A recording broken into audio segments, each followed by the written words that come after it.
Двете згради во изградба само за финкашите, за студентите од ФФК ќе се доградува актуелниот објект кој веќе го користат. Проценките на стручните лица завршија. Одлучено е дека двете недоградени згради во близина на кампусот НУКИМ се безбедни, но доволни само за студентите на Финки. За студентите на ФФК е потребен поголем простор и подобри услови, особено за поголеми спортски сали.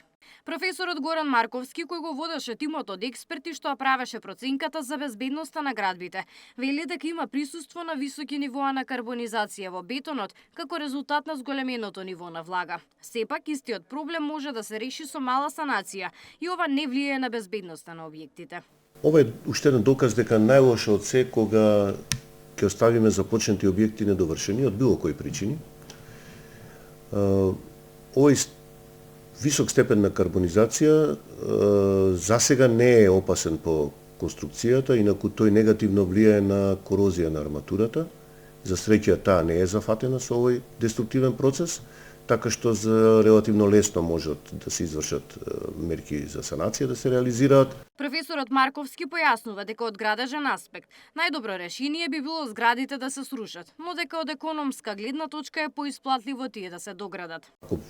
Поради било што се случи да овие објекти останат уште понатаму извесен период вака како што се, компликациите само ќе се зголемуваат. Сите овие деструктивни процеси во веќе вградените материјали во кои што се вложени наши средства, само ќе се продолбочуваат. Во петокот заврши тендерот за репроектирање. Аплицирале вкупно 7 фирми. Во моментов сме во период на евалуација, се викало тоа, така да се уште немаме избрано изведувач. Очекувам дека проектирањето би можело да трае некаде до есента и после тоа, откако ќе го имаме проектот, ќе може да распишеме тендер за изградба на двете згради кои сега ќе бидат еден факултет. Изведувачот во главно ќе треба да се адаптира на веќе изградената база и да го осмисли изгледот на фасадата и внатрешниот интериер. Барокот како идеја се напушта, бидејќи веќе не е во тренд, а ќе се изработи современо модерно решение. Грубата проценка е дека целиот проект, односно двете згради кај Мавровка и објектот што се доградува кај ДИВ, ќе го чини Министерството околу 36 милиони евра, зашто веќе подигна кредит. Двете згради би можеле да чинат по 15 милиони евра, а доградбата на ФФК би чинела 6 милиони евра. Како пресметувавме по квадрат.